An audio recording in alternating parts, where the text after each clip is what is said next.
Hey, my name's Rudy and welcome back to the channel. So I have been watching a load of Q&A videos and figured I would answer them myself and give you guys more of an insight into some of the figures I have and some of the figures I like and just the general questions which I kind of borrowed from Dave and Emily. So Dennis sent them to him because he filled out a questionnaire and then just got Dave and Emily to answer them as well. And I love a good Q&A session. Who doesn't? So let's go straight in. Number one, favorite figure. Um, actually, I have it pretty near to me. There we go. So my favorite figures are big in the shot. They are the G1 Insecticons. Absolutely love them. Never had them as a kid, and I've never even taken them out of the box. So I'm going on pure memory of playing with next door neighbours and kids' other ones in the playground. But I think they're aesthetically pleasing and kind of fun to play with. Play value is incredible, and they look like on the screen, but also kind of slightly not. But they cover over the essence of a character, something kind of I alluded to in my first video. So yeah, they're my favourite figure that I own. I think a couple of maybe some honourable mentions actually. Absolutely, because on is it Cybertron? .com they do that top 5 Transformers with moustaches or top 5 Beast Wars characters, and then they do little honourable mentions at the end. So maybe I could do a little honourable mention. It's hard, isn't it? Yeah, let's go. Let's get him actually out of the shelf for once. He's going to be dusty as hell, I reckon. There we go. Try not to knock anything else off. This big boy. Honourable mention goes to Power Master Optimus Prime with Apex Arda, or as this one is, God Jinray. It's an absolute brick, but it is incredible. Like, the sheer play value with this toy is so good. I remember must be like 86, 87, my next door neighbour got Power Master Optimus Prime, and I'd still got the original Optimus Prime, and we used to do a little swap over for half the day and just play with each other's Optimus Primes, and the play value for this is so good. And then obviously when you can build God Bomber, so you in theory have like 2 toys, two robots to play with, and then a huge long trailer. Honourable mention goes to Lopi. So, question 2, let's see. Most expensive toy in your collection. Here we go, I'm going to have to look around again. Here we go. Once again, I've got to reach over. Sorry, guys. Here we have. This is the most expensive piece I've ever bought, and that is the Make Toys, Make Toys. I'm not sure how you pronounce that, but Make Toys, the Green Giant. It was a huge debate about what I should get. It was when I was thinking I'd start collecting properly, really back into it. I'd actually got a PPI claim back in, and had, let's say, I had X amount of money to spend on maybe one figure or two, and I thought, right, I'm gonna get a larger figure, and I watched video after video on Hercules and Green Giant, and then I was just massively debating which one to get.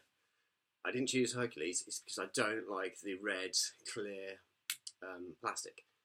I find it like a turn off. It's not. Can't turn off. That's right. I'm not interested in the clear red translucent plastic on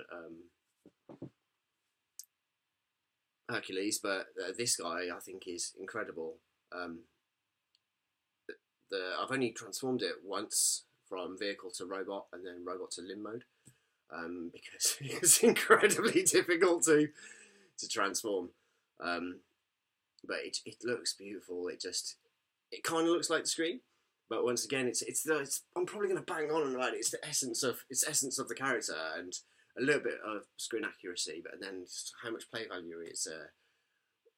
If the character or the toy brings back nostalgic feelings, that's what I want this to convey. And the other thing is, I'm not fussed on scale. I don't care that toys don't scale in my collection. And also, if you're going by the continuity of the TV show, but he's never in scale. There's a season 3 episode where Ultra Magnus has two of the characters in his hands, and then you watch the movie, and the Dinobots are attacking him, and they're considerably smaller. But then he's combining on Astro Train, so in that way, this is completely in scale with that. Actually, I do have a reflector toy. I think it's Perfect Effect, but they scale really good together. I think that's a pretty darn fine scale just to have. 2 figures in my collection that scale. There's a start. There we go. Next question. Worst figure you own?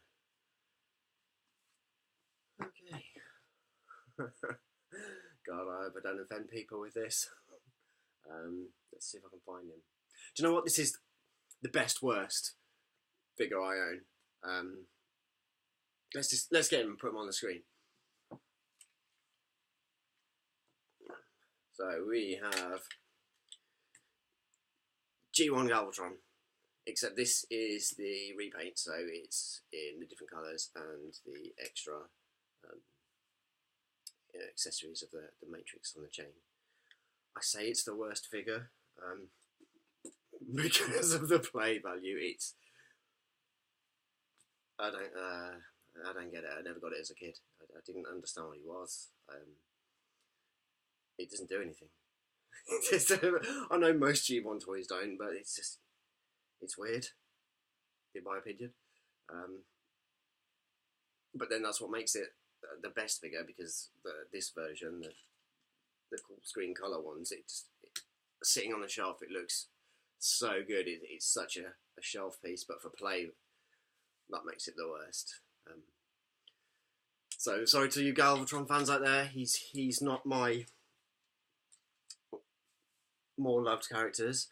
Don't get me wrong, I love the Sweeps and Scourge. I think he's an incredible character. Out of the trifecta, I'll call them, the Galvatron, Cyclonus and Scourge, he's right up there. And I'd love to get an Andros, actually. Maybe it's the F Nation. If I see him on a table, I'll peruse. Question 4. Best worst place to get toys, Transformers. Back in the day, Directionist used to be a good one. There was a place in the shopping centre where I grew up called Zodiac. That was an incredible place to get figures. And Jolly Giant, which is just a little bit out of town. It was still kind of like walking distance from where you got the bus from my village to the town, and then a little step down there. Big, huge, like place, kind of like Toys R Us, but it's called Jolly Giant, and that was the best place to get Transformers. But nowadays, I think the best and the worst places, eBay. Best and the worst prices. Other than that, you're looking at Kapow Toys. I picked up some great stuff from Kapow Toys, and even in their sale. I picked up like G1 Sunstorm, and you can find little nuggets in their sale, and they tend to like refresh their stuff, and they won't always stock some third party stuff. So when they stop and it's streamlined down, then there's always a place to get kind of good toys from Kapow. Andy's runs his company really well, and also great service from Kapow. So yeah, that's the best place. I know that people like to go to is it Smith's? Smythe's. I don't have one remotely near where I live, so. And sometimes it's when you go and it's literally just an independent toy shop, and it's just got random stuff in there, or you go to a kind of like a little corner shop and they've got old stock. You know, you can go in there and you see like key rings of pop bands from like 10 years ago, and then you'll just see a random Transformers Prime carded figure from 8 years ago or something. Okay, question 5. What figure do you want the most? Did this in my first video. It's practically everything on my wish list, but the number 1 is the Fans Project Glacial Lord. I missed it when it first came around. Just wish I bought it. So that is number 1, top of the list. What figure do I want the most? Question 6. What figure would you like to see that hasn't been made yet? I can answer this straight away. I would love to see a masterpiece scale of Devcon. I know Devcon's kind of had a figure before, and it's been a repaint of Scourge, and in the it was the Chug line. But yeah, I'd love to see a like Seeker size Devcon from the episode The Gambler. A one episode figure that gets its own toy. I'd love to see a Devcon. Just thought it was a really cool character. A cool like proper spacey alt mode. I just think it'd be really, really cool. I'd love to see a figure like that has. Not to my knowledge, do I think it's been made. Question 7. What is your opinion on KOs? I feel like I might have answered some of these questions in my first video when I do my introduction. I have KOs. I have no problem with people buying KOs. The only issue is when people are saying them, pretending that they're the real thing. As I've mentioned before in my first video, they make crazy wacky colours. If you go on Sir Toys, you can just find some of the craziest KOs ever. And obviously, if you look on eBay, and I think it's like Wish, that app, you can always find kind of G1 ones that have been redone again. If that's the only way for you to get a set of Dinobots, then KO all the way. I'm probably not going to be able to afford my own kind of pristine G1 Dinobots. At some point, I'd like to get them, but and if KO was the way, I'd go there. If, they're gonna sit on their shelf in Dino mode, looking awesome. I wouldn't be upset that they're KOs. They'd still bring the same emotions and feelings of nostalgia to there. In some cases, I don't know if this really adds anything or not. I don't have that much knowledge of the Weijiang stuff and those kind of KO properties yet. Hopefully in TF Nation, when people kind of buy them, and we're sitting and chatting in the bar and people have got them out, then I can kind of get an idea on it. I know I'd love to see some of them. And who doesn't like oversized bits and pieces? Okay, who is my favourite character? Wreck-Gar all the way. Who doesn't love a junker of a motorcycle with a moustache and beard? He's an Autobot, but with red eyes, who talks in pop culture. There's nothing more than I like hearing Wreck-Gar talk like Bones from Star Trek in the later episodes. For God's sakes, Jim, I'm a doctor, not a forklift. I believe is the kind of the bit on is it the Return of Optimus Prime? Yeah, I love me some Rhaegar. In terms of the character, the way he talks, his dialogue, he was awesome in the movie. I love the fact that the Junkons in general, they rode each other. And obviously some of the toys can do that. They're KFC ones. Once again, that's something to figure out. And the Reveal the Shield ones, that line, they could ride each other. The G1 toys, good, big, beefy mother. That's all of the toys that I had as a kid, actually. I only had a handful of actual Hasbro transforming toys, which actually, that reminds me, that'll be a nice little segue into what I kind of got planned for my next video. So let's hold fire on the questions for a mo, and I'll talk about that. Do you know what? Screw that. I'll do that at the end. I'll answer the questions, and then I'll give you a little teaser of my next video. So yeah, favourite character, Rhaegar. What is my favourite Transformers show? So my favourite is, don't get me wrong, I love G1. I love all that. But I've watched it a lot. It never gets old or boring. It is not, and I love the toys, obviously. It is not my number one. I suppose it is kind of G1, isn't it? But I like Master Force. I love the premise. I love the animated style. It's showing that kind of evolution. I know when you get to Victory, it's very anime style. I'm not that keen on Victory. I like the character of Starsaber. But for me, it's Master Force. It's got that extra human element. We still had the transforming noise, but the characters are super cool. The alt modes are really, really good. And some of the plot lines and the stories that are told are awesome. It was one of the, because I maybe watched it about 2007, 2008. I skipped over Headmasters. I heard a bit of that dub, which is hilarious. There's no way I could watch 36 episodes of that Omni Productions dub. But then again, who doesn't enjoy seeing Billy and Philip rescuing characters whilst they look for the power pack?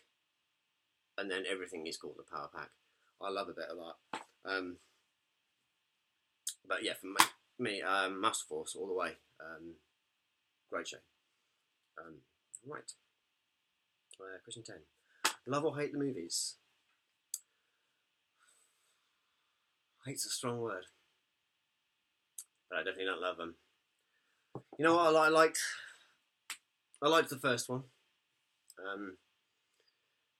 And then I've watched the subsequent ones a couple of times at the cinema. I don't mean I've gone to watch each one a couple of times at the cinema. I've watched a couple of the subsequent ones at the cinema. I didn't see the last night at the cinema. I haven't finished watching it. I don't understand it. I don't know what's going on.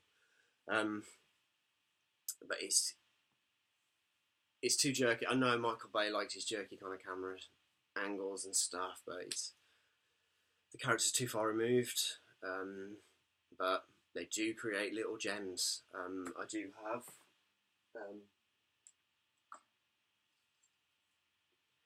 this is an awesome toy, and this has obviously come from Revenge of the Fallen.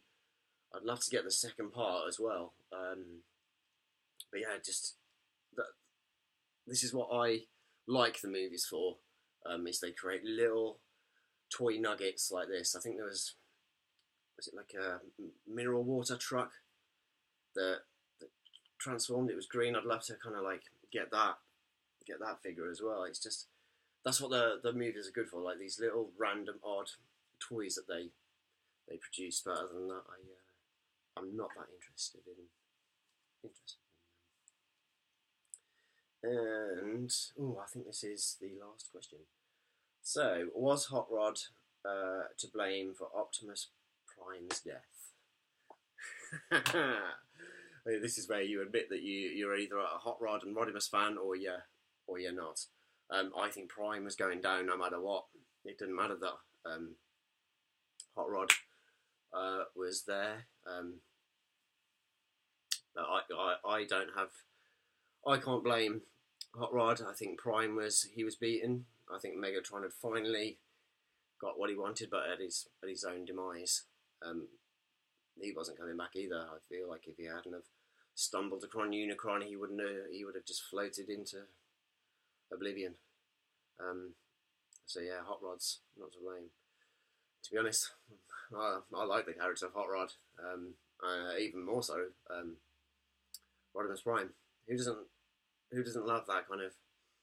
Well, actually, that's a terrible statement. Who doesn't love Hot Rodimus Prime? He divides the fandom, doesn't he?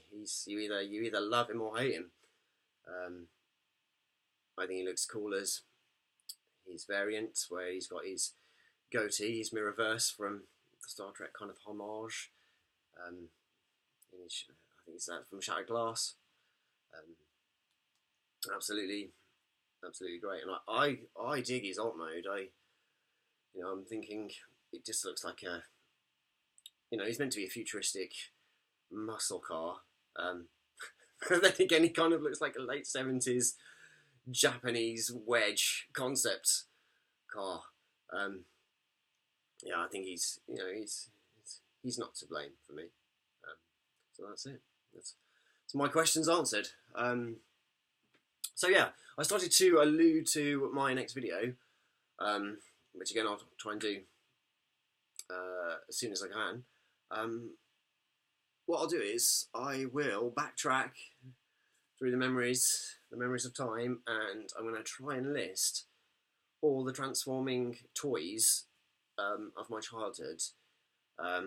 It's not going to be in chronological order.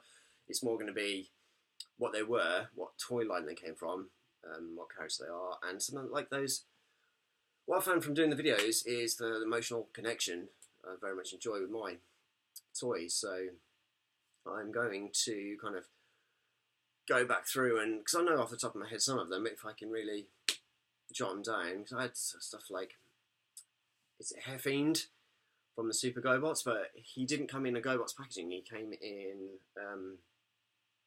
like a Japanese, I think, is it Robo something?